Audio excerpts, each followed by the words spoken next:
nabiga sallallahu calayhi wasallam wuxuu dhahay waxaad naftaada la jeceshahay la jeclaa walaalkaaga. السلام عليكم ورحمة الله تعالى وبركاته كسر دوالة يوتيوب channel كيو أنا ولا شين حفصة هالك عاد نقد عوني سنة وحفصة channel على برنامج كانوا حادي سوق بس إسلامي ولا شين حفصة سيد سدوالة من البيت شوكتان وحن الله سبحانه وتعالى إذن كبرياء عمر داري عباد السوبرين والله سبحانه وتعالى إذن سيوم من البيت شوكتان فضلا جنال كديات كويس بتاعي سبسكرايب صار هديات نرجوكتان لايك صار لبدك سحبت هذا النبي صلى الله عليه وسلم وحده وحد نفتا لجعشه لجعلا walaalkaaga insha Allah waxa inoo soo socday soonka iyo axkaantiisa xoogo hadii aad shan qarmar maqlaysaa waa idin karaal ginaa roob iyo waxaas buuqa jiro annocodka waxa yar ijaaran insha Allah waxaan qaadanaynaa soonka iyo axkaantiisa qaybtii 7 biidnillah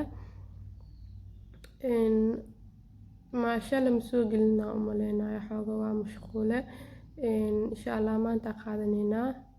soonka iyo axkaantiisa qaybtiisa 7 qofka sooman hadii uu riyoodo ay shahwad ka timaado soonkiisa wuu jiraa waayo sida ay culimadu sheegeen uma qasdin qofka sooman hadii uu matago yacni qaaso uusan iska keenin soonkiisa wuu jiraa qofkii cuna amba cawa isigoo ilowsan soonkiisa uu wadanayaa qofkii sankiisa dhiig ka imaada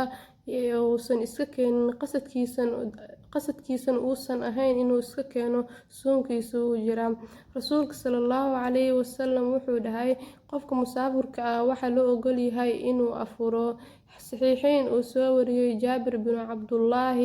nabiga sallallahu calayhi wasallam inuu yiri qayrka kama mid ahan qofka musaafirka ah inuu soomo waa qaybtii 8aad iyo inuu barito insha Allah qayb ayaa qaadanaynaa ramadaanka dhexdiisa aan dhameynaya sidaas ayaa jecelahay insha Allah saxaabay soo dhawaada meel walba joogtaan waxa idin leeyahay ramadaanul kariim insha Allah bisha barakeysan ee ramadaan Allah naga dhigo kuwii Allah subhanahu wa ta'ala ka faa'iideystay waa bil qeyreysan oo barakeysan oo qaaliya sanadkiiba waxay noo imaadaa 12 bilood hal mar ayay noo imaadaa qof nasiib ay u yeeshtaa qofna wuu helaa dadka qaar helaan kama faa'iideystaan dadkii oo nasiib u yeelan waayeen weeba u yeelan waayeenbo anaga Allah naga dhigo inaan noqono kuwii ka faa'iideystay insha Allah idinkan mar walba waxa idinku talinayaa bishan waxa waaye bishii quraanka soo degtay inaad ka faa'iideysataan quraan akhriska mar walba inaad quraan akhrisaan insha Allah ducooyinkan inaad badisaan insha Allah quraan akhriska waa muhiim mar walba waa idinku soo celceliyaa quraan akhriska waa muhiim insha Allah qof walba intuu awoodo ha akhriyo insha Allah anigu waxaan ahay Xafsa halka naga daawanaysan waa Xafsa channel ala barnaamijkan waxa idin soo gudbis islaaniga waa walaashin Xafsa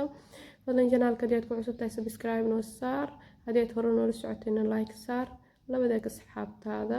commentigan hoos noogu reeb mowduuc walba aad jeceshahay inaan ka soo doodno fikradaadana nagu soo kordhi assalaamu calaykum waraxmatullaahi tacaala wabarakaatuh to Hafsa channel.